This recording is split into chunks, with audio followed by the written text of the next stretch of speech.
40.23. That's it. That's the number. And I know what you're thinking. What does that even mean? Why should I care about some random decimal?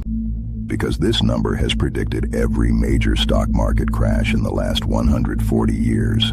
Every single one. And right now, in January 2026, it's flashing the same warning it flashed in 1929. The same warning it flashed in 2000. The same warning it flashed right before the dot-com bubble wiped out 78% of the NASDAQ. I'm not trying to scare you. I'm trying to show you something that's sitting in plain sight. Something the mainstream financial media mentions occasionally, but never really, because if they explained it properly, you might do something they don't want you to do. You might get cautious. So let me break down what this number actually is, why it works, and what it's telling us about the next 12 to 24 months. Get your calculator out. I'm serious. Because once you understand this, you'll never look at the stock market the same way again. Let's start with the basics. The number is called the Shiller P/E ratio. Some people call it the CAPE ratio. Cyclically adjusted price to earnings. It was developed by Robert Shiller, a Nobel Prize-winning economist at Yale, and it's elegantly simple. Here's what it measures. Take the price of the S&P 500, divide it by the average inflation-adjusted earnings of the companies in that index over the past 10 years. That's it. Price divided by 10-year average earnings. Now, why 10 years? Why not just use this year's earnings like the regular P/E ratio? Because earnings fluctuate. A lot. In a boom year, earnings spike. In a recession year, earnings collapse. If you just use 1 year of earnings, you get a distorted picture. It might look cheap right after a recession when earnings are temporarily depressed. It might look expensive right after a boom when earnings are temporarily inflated. The 10-year average smooths all that out. It gives you a sense of what companies actually earn across a full economic cycle. Boom and bust, expansion and contraction, the whole picture. And when you compare price to that smoothed earnings number, you get something powerful. You get a measure of how much investors are paying for each dollar of real sustainable earnings. At 40.23, investors are paying more than $40 for every dollar of average earnings. Let me put that in perspective. The historical average for the Shiller P/E going back to 1880 is around 17. At 17, investors pay $17 for each dollar of cyclically adjusted earnings. That's normal. That's what the market has averaged over 140 years of data. Through world wars, depressions, booms, busts, technological revolutions, everything. Right now, we're at 40.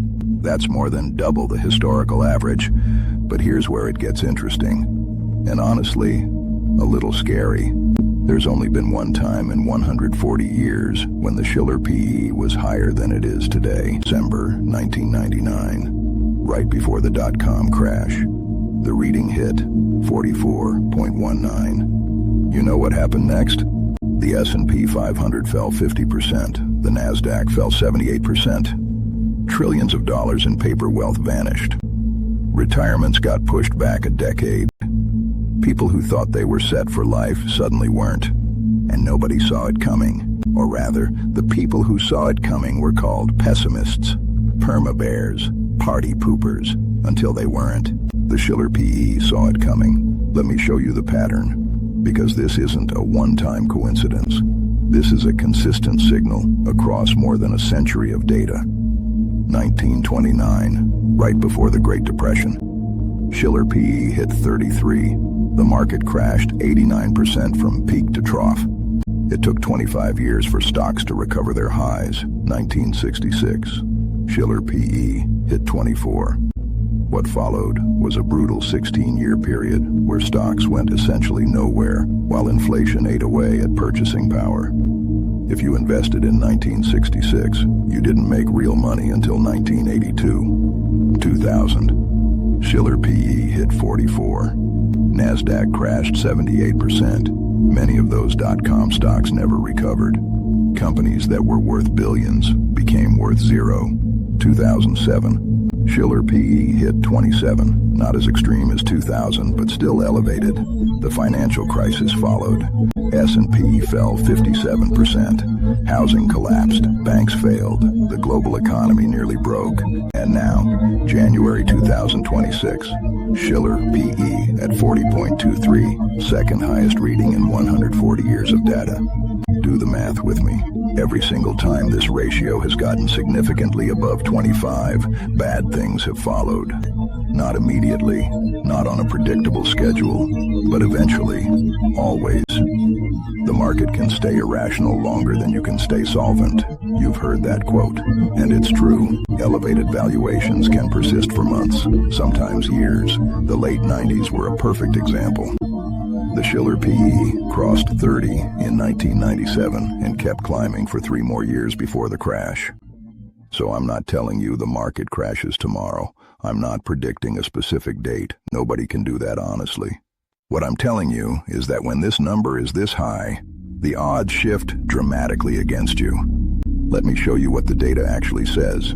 Researchers have studied what happens to stock returns based on where the Schiller PE starts. When the Schiller PE is below 10, which is rare and usually happens after crashes, subsequent 10-year returns have averaged around 10% annually, sometimes higher. When the Schiller PE is between 10 and 15, subsequent 10-year returns have averaged around 8% annually, still solid. When the Schiller PE is between 15 and 20, returns drop to around 5 to 6% annually. When the Schiller PE is between 20 and 25, returns drop further, often 3 to 4% annually. And when the Schiller PE is above 25, subsequent 10-year returns have been terrible, often negative, sometimes deeply negative.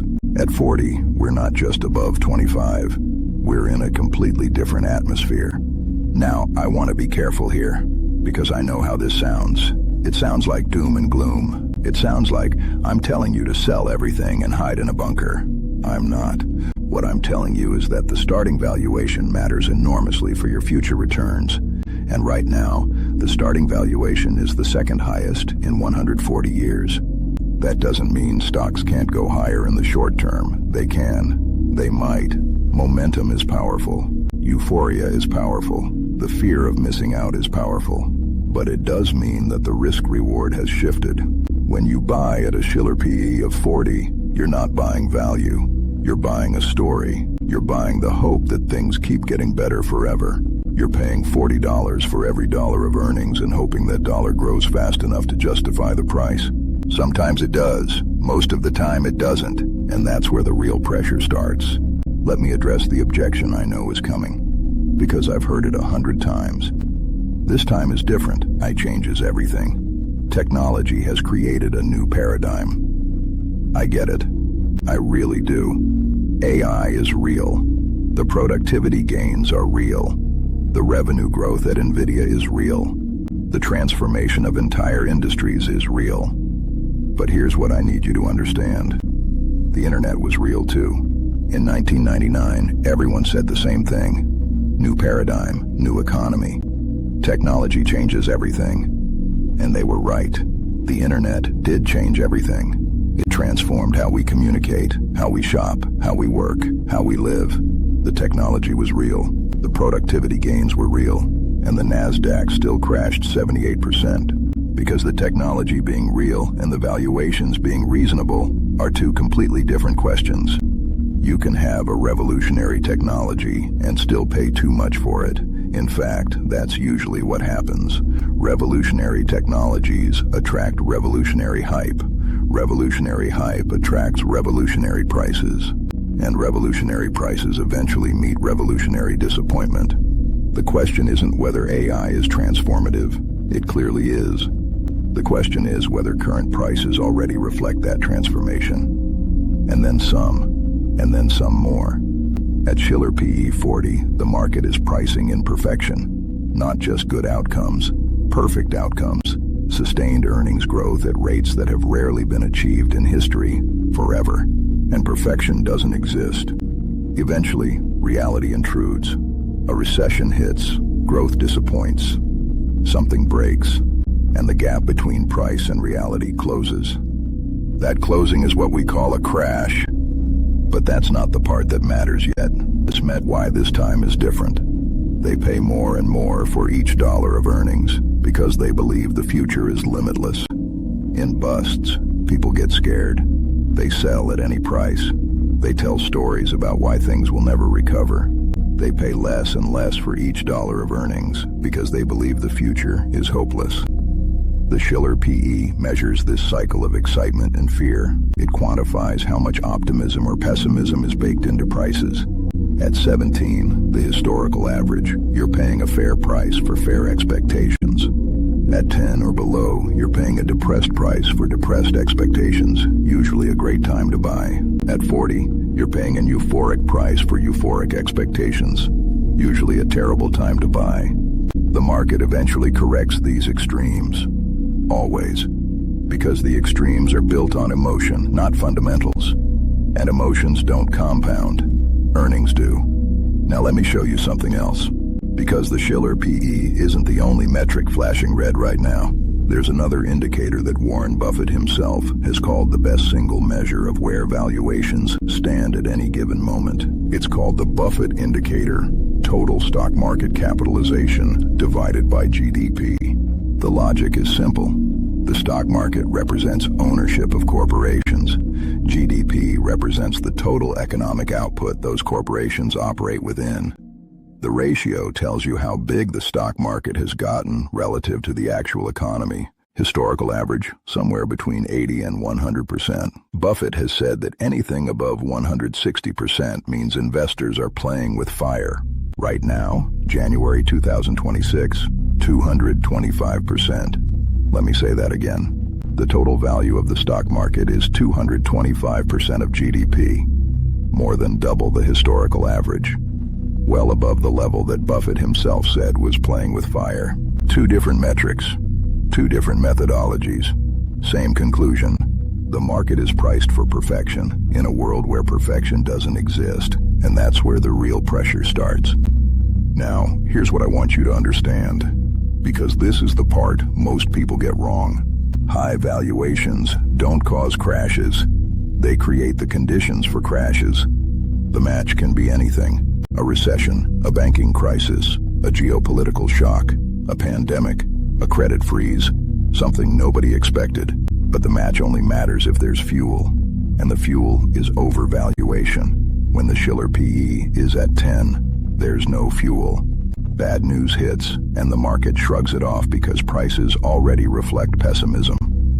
When the Shiller PE is at 40, the fuel is everywhere. Bad news hits, and there's nowhere to go but down, because prices reflect optimism that suddenly looks foolish. In 2000, the match was the realization that dot-com companies with no earnings weren't worth billions of dollars. But the fuel was a Shiller PE at 44.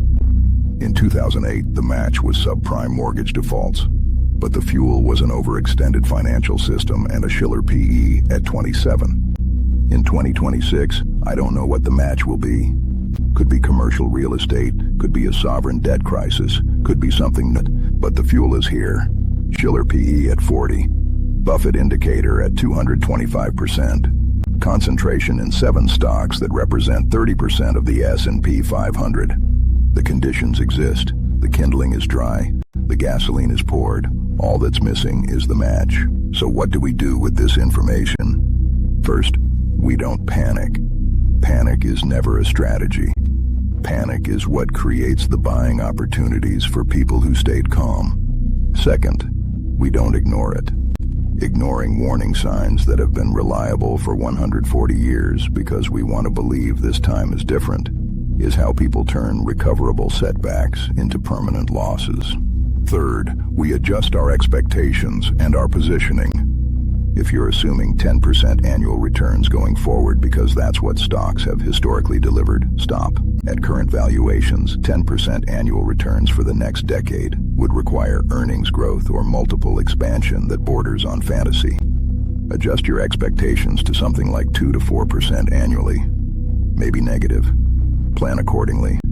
If you're fully invested in U.S. stocks with no cash, no diversification, no hedge, Consider whether that makes sense at the second highest valuation in 140 years. I'm not saying sell everything. I'm saying stress test your portfolio. Ask yourself what happens if the market falls 30% or 40% or 50%. Can you handle that? Financially, emotionally, without selling at the bottom? If the answer is no, you're overexposed. Fourth, we look at what's cheap when everything else is expensive. International stocks are trading at Shiller PE ratios roughly half the U.S. level. The gap is the widest it's been in decades. Does that mean international stocks will outperform? Not guaranteed. But when U.S. stocks are priced for perfection and international stocks are priced for pessimism, the odds shift. Gold hit record highs in 2025. Central banks are buying at the fastest pace in decades. They're diversifying out of dollar assets. They see something. Cash is not trash when valuations are this extreme. Cash is optionality. Cash is the ability to buy when everyone else is forced to sell. Fifth, we watch the signals. The Shiller PE doesn't tell you when. It tells you the conditions. Other indicators tell you the timing is getting closer. Curve behavior. Earnings revisions turning negative. Unemployment ticking up. Consumer confidence falling. When these start moving while valuations are already extreme, the window is narrowing. And that's where the real pressure starts. Let me close with this. The Shiller PE has been above 40 exactly one other time in 140 years. What followed was a decade of terrible returns. The Buffett indicator has never been this high, ever. The concentration in a handful of stocks has never been this extreme. The experts say soft landing. The experts say moderate growth. The experts say the consumer is resilient. These are the same experts who said subprime was contained in 2007. The same experts who said the new economy had eliminated recessions in 2000. The same experts who have been wrong at every major turning point. The data says something different. The data says we're in territory that has always eventually led to painful corrections. Not because the data is pessimistic, because the data is honest. I'm not telling you what to do. I'm not your financial advisor. I'm just a guy who looks at numbers and tries to make sense of them. But I'll tell you what I'm doing. I'm stress testing my own portfolio. I'm keeping more cash than usual. I'm diversifying beyond U.S. large caps. I'm mentally preparing for volatility. Not because I know the crash comes tomorrow. I don't know that. Nobody does. Because I know the conditions exist. And I'd rather be prepared for something that might not happen than unprepared for something that might. 40.23.